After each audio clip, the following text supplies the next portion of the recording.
aprendí a reconocer la completa y primitiva dualidad del hombre. Me di cuenta de que de las dos naturalezas que luchaban en el campo de batalla de mi conciencia, aun cuando podía decirse con razón que yo era cualquiera de las dos, ello se debía únicamente a que era radicalmente ambas. Estamos hablando de un pequeño extracto de un libro muy interesante, que es y que tiene como título El extraño caso del Dr. Jekyll y el Sr. Hyde, o en inglés The Strange Case of Dr. Jekyll and Mr. Hyde. Es una novela cortísima, como son las novelas escritas por Robert Louis Stevenson, que es un novelista, poeta también, ensayista. Tiene muchos libros, muchas novelas, cuentos cortos. Se le compara con Joseph Conrad, Graham Greene, Chesterton. Algunos se atreven y dicen, bueno, Jorge Luis Borges, H. G. Wells, etcétera. Realmente un hombre increíble fue Robert Louis Stevenson. Si nosotros vamos a otras obras conocidas, tenemos La Isla del Tesoro, Treasure Island, escrita en 1883.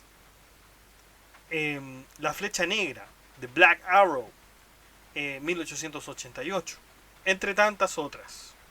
No vamos a abordar nuevamente la biografía de Robert Louis Stevenson porque realmente sería un trabajo que tendría que llevarse en otro podcast. Sería muchísimo. Pero no deja de ser por eso interesantísimo. Vamos a tomar este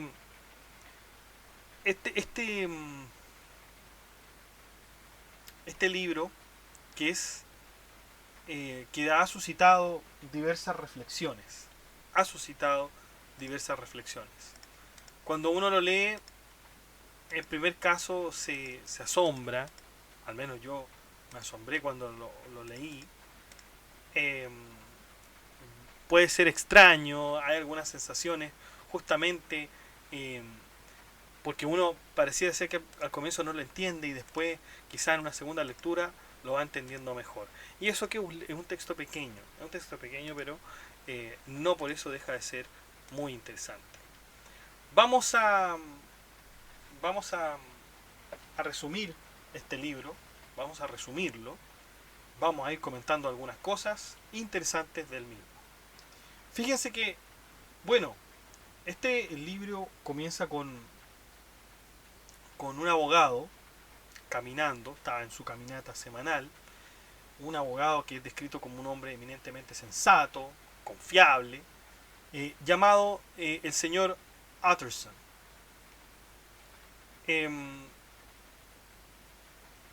Y bueno, Utterson va escuchando a su amigo Enfield contar una historia de asalto, una historia espantosa. Y el cuento describe una figura siniestra llamada Mr. Hyde, que pisotea a una niña, desaparece por una puerta en la calle y reaparece para pagar a sus parientes con un cheque firmado por un caballero respetable. Dado que tanto Utterson como Enfield desaprueban los chismes, acuerdan no hablar más del asunto.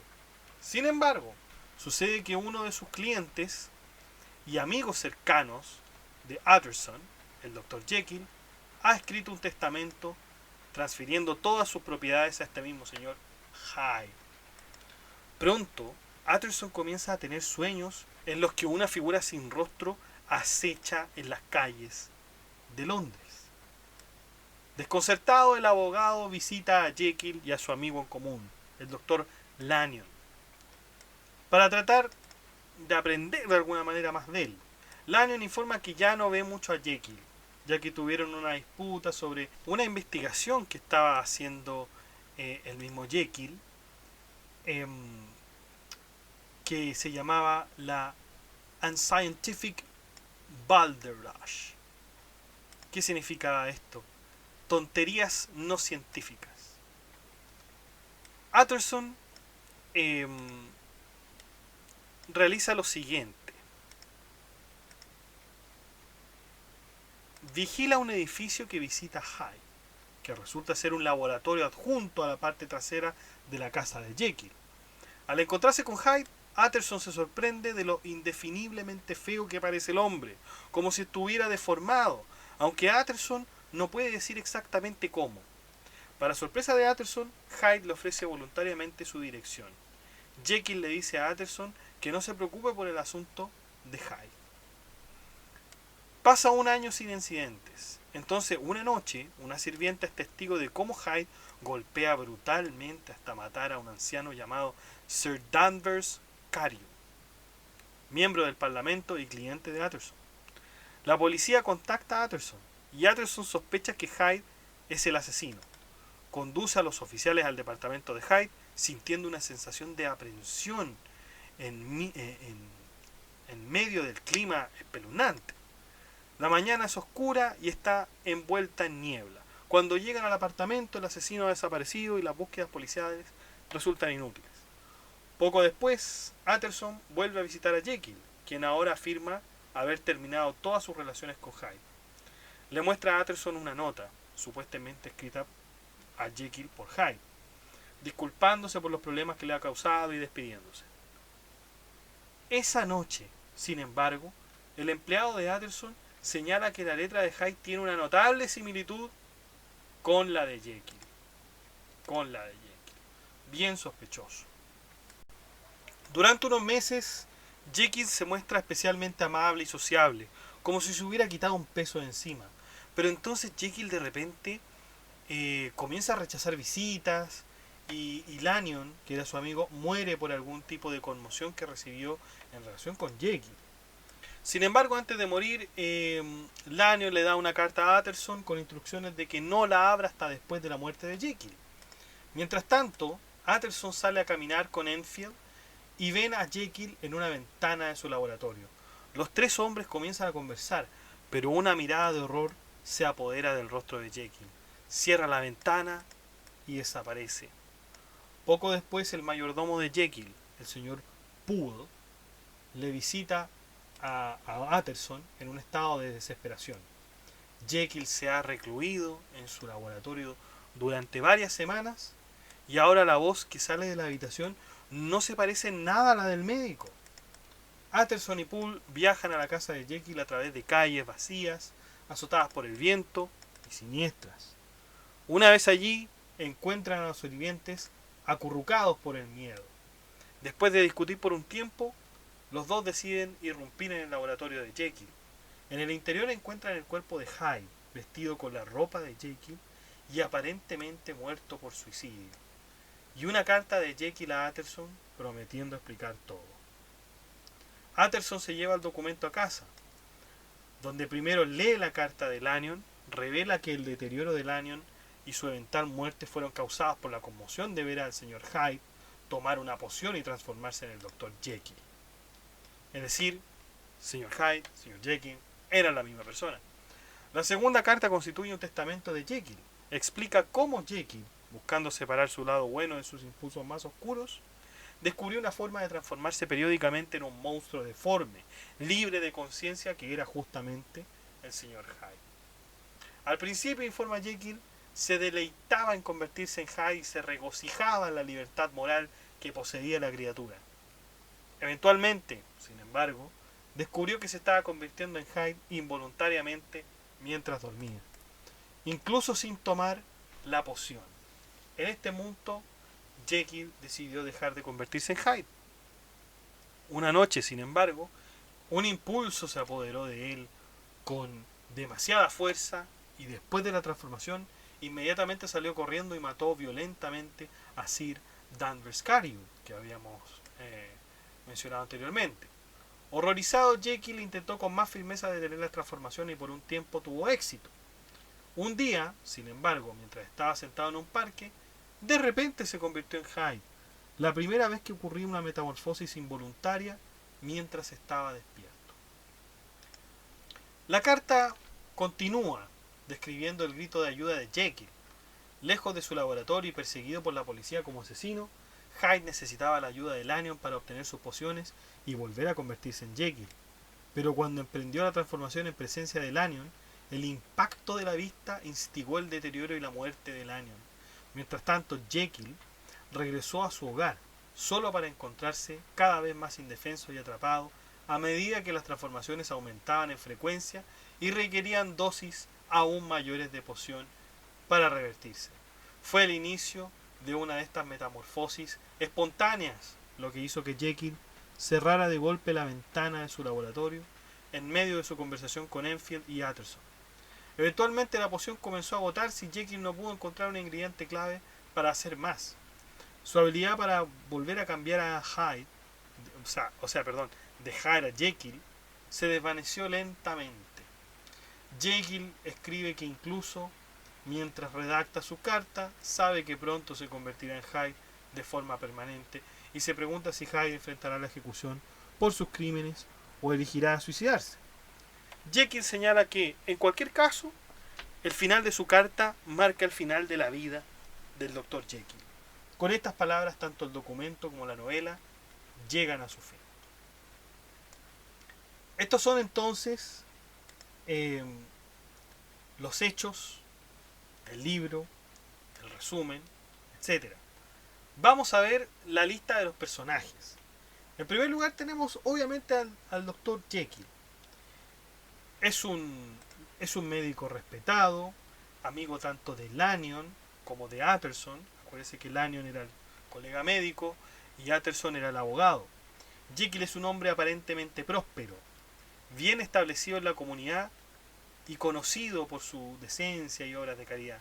Sin embargo, desde su juventud se ha involucrado en secreto en un comportamiento disoluto y corrupto, no especificado. Jekyll encuentra que este lado oscuro es una carga y emprende experimentos destinados a separar a su yo bueno y malo, el uno del otro. Y a través de estos experimentos da vida al señor Hyde, encontrando una manera de transformarse a sí mismo de tal manera que se convierte por completo, sin necesidad incluso de tomar aquella poción, aquel medicamento, ¿no? Entonces, esta es digamos la descripción de Jekyll. Ya después tenemos a Edward Hyde, que era el señor Hyde, un hombre extraño y repugnante, que parece ligeramente prehumano, como habíamos dicho en la historia. Es casi, creo que está bien el término, ¿no es cierto? Prehumano, no llega a ser humano. Es violento, es cruel y todos lo describen como feo y deforme, pero nadie quiere o puede realmente decir exactamente por qué.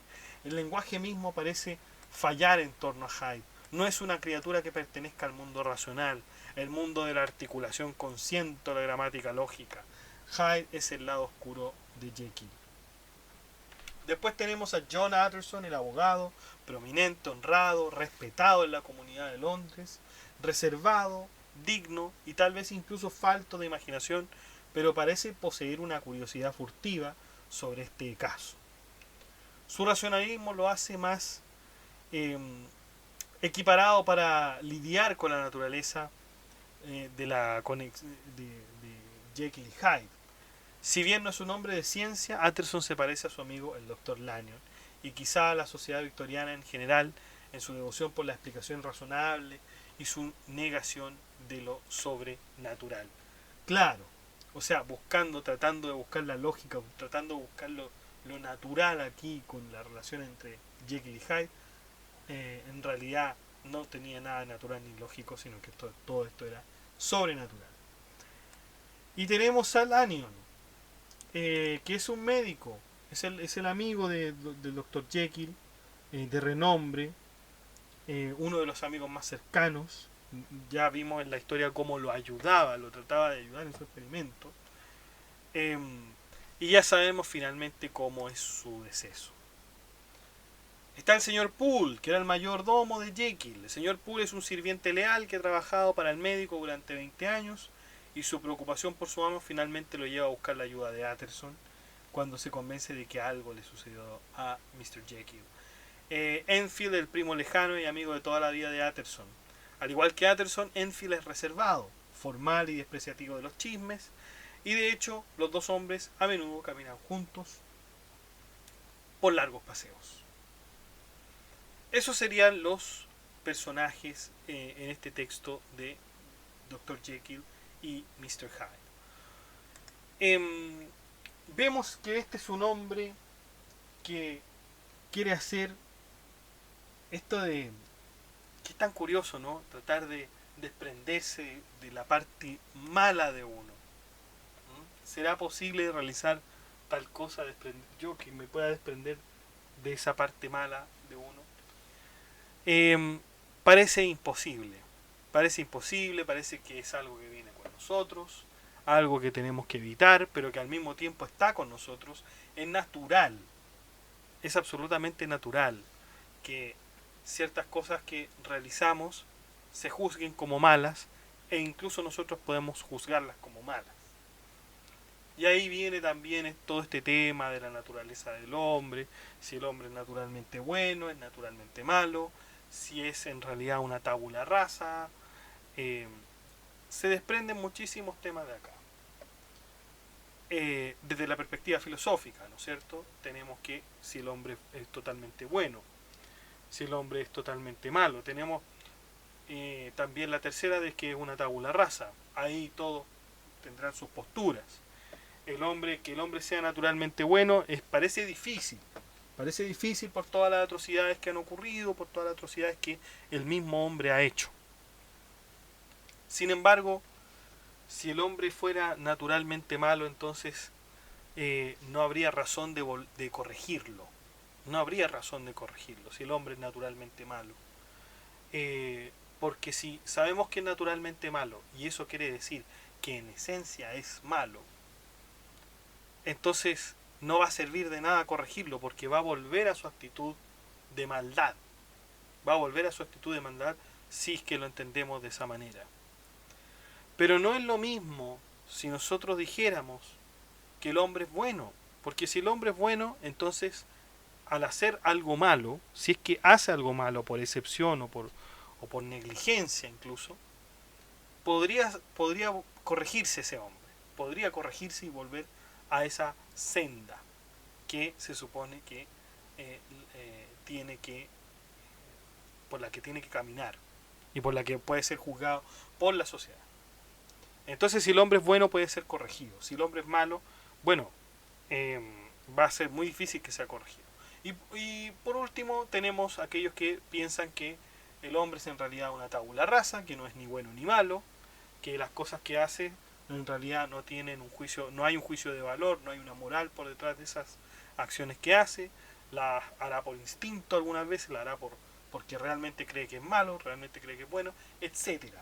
Hay una concepción de tabula rasa proveniente quizá de Aristóteles, ¿no? Proveniente quizá de Aristóteles.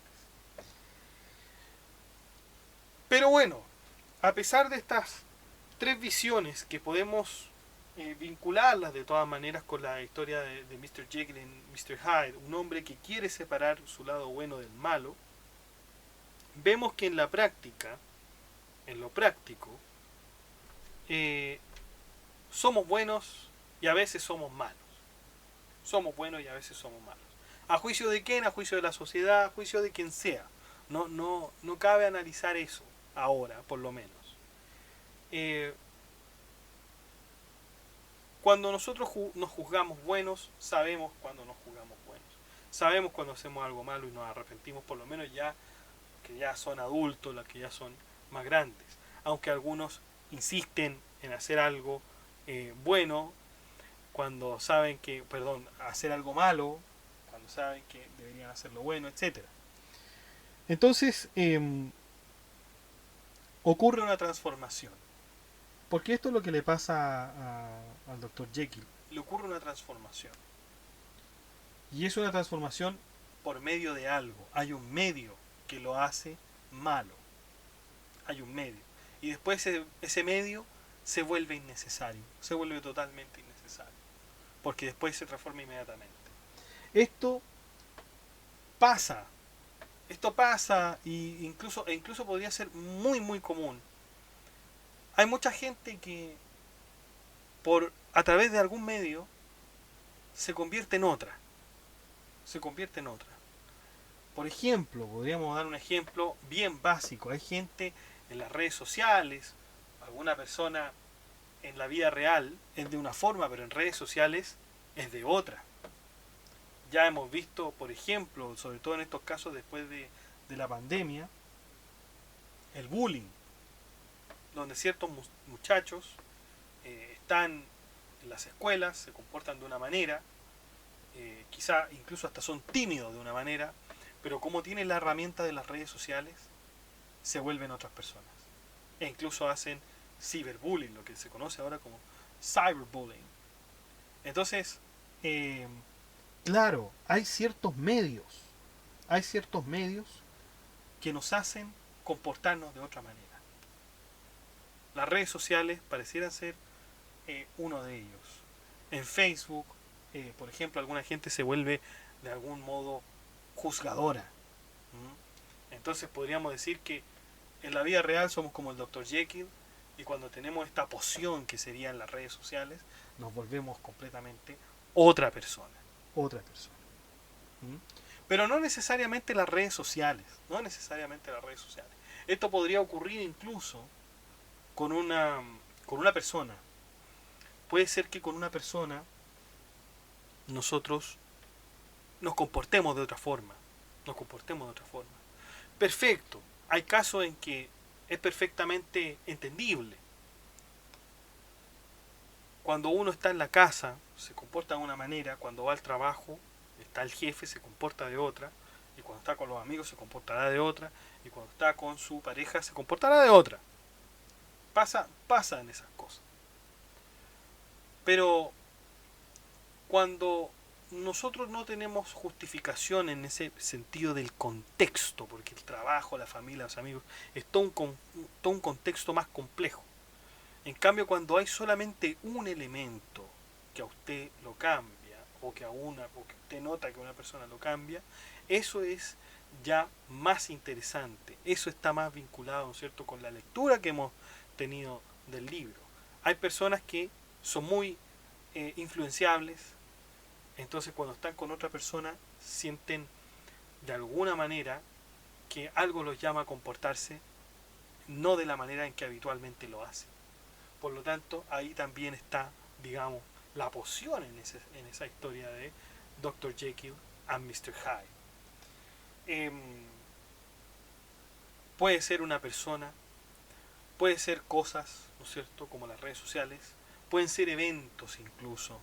A usted le pueden recordar un evento y usted se comporta de distinta manera. Y eso es quizás lo más normal. Pero cuando este comportamiento nos lleva a uno diametralmente opuesto, ya hay que llamar la atención. Hay que llamar la atención. Y llama la atención, porque es inevitable, es absolutamente inevitable. Y ojalá no lo haga para mal. Ojalá no lo haga para mal. Porque puede ser que, claro, puede ser que alguna gente en ese sentido tenga la poción de Dr. Jekyll, se transforme en, quizás no en un Mr. Hyde, y se transforme en un Mr. no lo sé, en una versión mucho mejor. ¿Mm? Pero entonces siempre pareciera ser que hay que observar cuáles son aquellos elementos que en la vida nos hacen comportarnos de otra manera, y sobre todo aquellos elementos que nos hacen comportarnos de mala manera. Es súper difícil, quizás incluso que un hombre, una mujer llegase a reconocerlo, y no solamente reconocerlo, identificarlo y luego reconocer que efectivamente se está comportando de otra manera. Es muy difícil, pero vale la pena observarlo, y yo creo que este libro lo representa muy bien, porque en efecto, o sea, Dr. Jekyll quiere separar, está consciente de que tiene una parte mala, ¿no? Porque si no nos estaría separando, no la estaría separando. Entonces eh, trata de desprenderse de esta parte. Por eso es posible, ¿no es cierto?, que podamos reconocer aquella parte mala O sea, ese Mr. Hyde que trata de apoderarse de nosotros. No hay que dejarlo, no hay que dejarlo. Estamos viendo una poción que hace que Dr. Jekyll se transforme en Mr. Hyde. Y si nosotros tomamos esa poción con frecuencia, después ya no nos vamos a dar cuenta que no estamos tomando esa poción y que nos volvemos en esa persona sin darnos cuenta. Y eso es lo terrible. Realmente este libro es sumamente interesante. Cortito, debe tener unos...